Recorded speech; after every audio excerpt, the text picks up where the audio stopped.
Hi, I'm Cheryl Arboleda Vlog and I am 34 years old and I'm proud of that. I am emphasizing my age because I started in Davao Catholic Herald when I was still in second year college. Now, bakit ako bumalik after 1998? It was because in 2011, I have seen Father Richie Gamaya again, and that time, kung dati 1998, deacon pa siya, ngayon siya na ang napiling director ng Social Communications and Mass Media.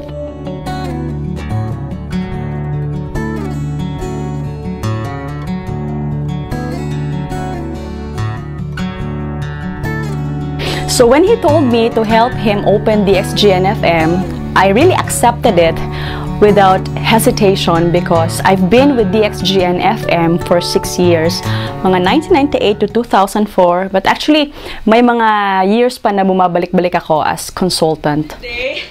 Tonight we will finalize kasi tapos na sa NSO, malalaman natin kung sino ang buhay at sino ang patay. So, happy na ta kung na ay makaanha na 50%. Now, the beauty of being at Davao Catholic Herald, of course, it's a print medium where I could express through writing my emotions, my stories, a lot of stories that I have gathered. Gustong-gusto kong makita not just my byline, but of course, yung mga kwento ng mga ordinaryong tao. That's why this time, my column, and eventually became a feature story, is entitled Kwento ng Ordinaryong Tao.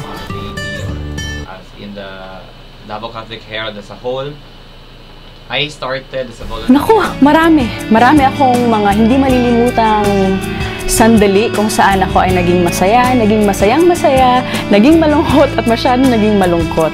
Pero I will dwell on the loneliness, but I will dwell on the happiness.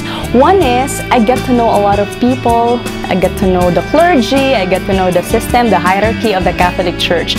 Dati hindi ako familiar sa mga words like transparochial community, like acclaim, at kung ano-ano pa. But this time, unti-unti nang na-open. The whole thing has been open to me, especially that I am now handling the research and database committee. So parang wala akong choice but to know all from the hierarchy down to the media apostolate thing, the functions of this social communications and mass media apostolate. And as I realize, as I have come to know one by one the functions of this ministry where I belong, I begin to appreciate the beauty of my service here, that kahit na volunteer lang ako, or actually hindi ko siya tinitreat na kahit na volunteer ako. I would say volunteer ako. I am one of the one of the happiest volunteers here. It is because I am learning at the same time, applying what I have learned. So, as a PhD graduate, research ang tira namin all the time. So, nagagamit ko talaga yung course ko to help this ministry, especially in my committee research. My message is simple, very simple.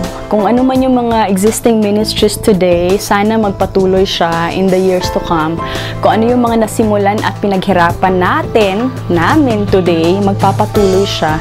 And I hope that all the people, especially who are working in the media apostolate today, will be given long life, of course, longer life, healthier bodies, healthier souls, happier families.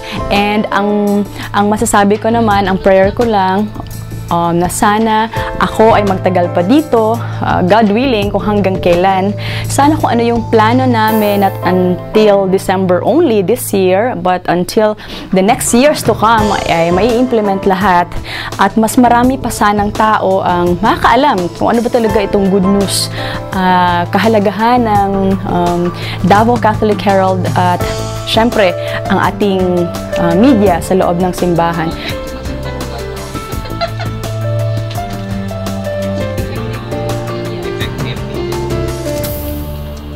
Finally, syempre, ang dream ko talaga ay maibalik sana ang ating Catholic radio station.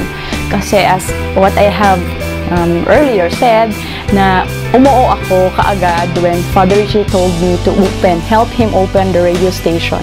So, yun yung prayer ko ngayon, na sana hindi na magtatagal, mag-open na eventually ang ating Catholic radio station, because we need to have it to reach for a wider audience here and around the globe. I am Cheryl Vlog, a proud volunteer of Asia's longest running Catholic newspaper, Davao Catholic Herald, under the Research and Database Ministry.